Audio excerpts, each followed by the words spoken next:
So following on from the video that I did going through a number of different Soviet-Russian vehicles, I thought it might be useful to do a very short video which gives you just a comparison of the shape and size of a couple of an older American main battle tank and a more modern main battle tank that we see in Arma with some of those Soviet vehicles, just so it will help you when in the heat of battle you've got to make a decision, is this a friendly or an enemy, when you might only see the size or the silhouette of it. It's not perfect, you need to spend your own time looking at these vics, but just a couple of minutes just to give you a bit of a view. So I'll just go down to my view, and then what we'll do is we'll just start tracking across. Go back a little bit so that we can get a comparison. So these first two tanks you can see here on the right, we've got an American M60 tank, and on the left we've got the Soviet era T-55 tank. You'll see the T-55 is shorter, a lot shorter, has a clearly kind of rounded hemispherical kind of turret, whereas the M60 is much more kind of angular, with a more kind of sharper angle on this glacis plate here. So I'm not going to spend a lot of time on these because these are, or the T-55 is a relatively minor threat, and it's fairly obvious what the difference between the M60 and the T-55 is. And again, here's another M60, so you can see the T-55, and next to this M60 you can see the T-72. If we look at the T-72 here with an M60 on the right and an M1A1 on the left, one of the things that becomes obvious is how small the T-72 is.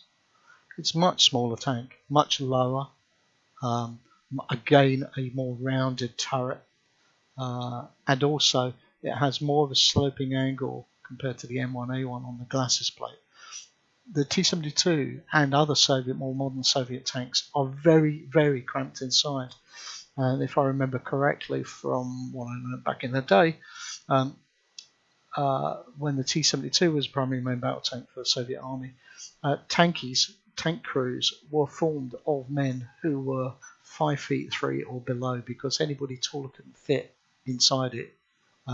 Deliberately designed to try and make it very low profile, very small and harder to hit target, but it meant that the crews had to be really small guys. So 5'3", by the way, for the metric folks, is probably about 1.61 meters. Right, so that's a T-72 next to M60, M1A1, and now let's move over from the T-72 and have a look at the T-80.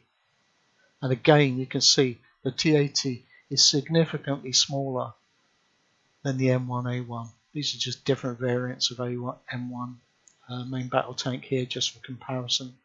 Again, you can see the M1 has got this almost horizontal glacis plate here with the driver position, whereas the T-80 has got this kind of more, there's more of a slope to the glacis plate, and it's got this rounded, almost like half a bow bun shape turret, whereas the M1 is much more angular and much larger. So that's the T-80 and the M1A1. Very hard to really confuse the two. Significantly different in size and shape.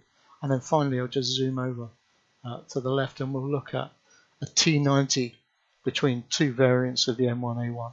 And again, even though it's more angular than previous ones, because we now have this spaced armor around it, it's still significantly different.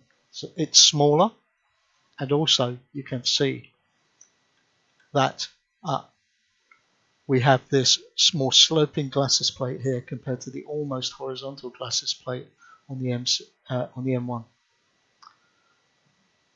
Imagine if you took that shaped armor off of the T-90, it would look very similar to the curved shape of the T-80 turret. Anyway, just a quick video just to show you these different tanks so that you can get a kind of understanding of the different perspective of them. Hope it's useful. So we've gone through T90, T80, T70 and the T55, comparing it with American main battle tanks. Have fun. See you on the battlefield.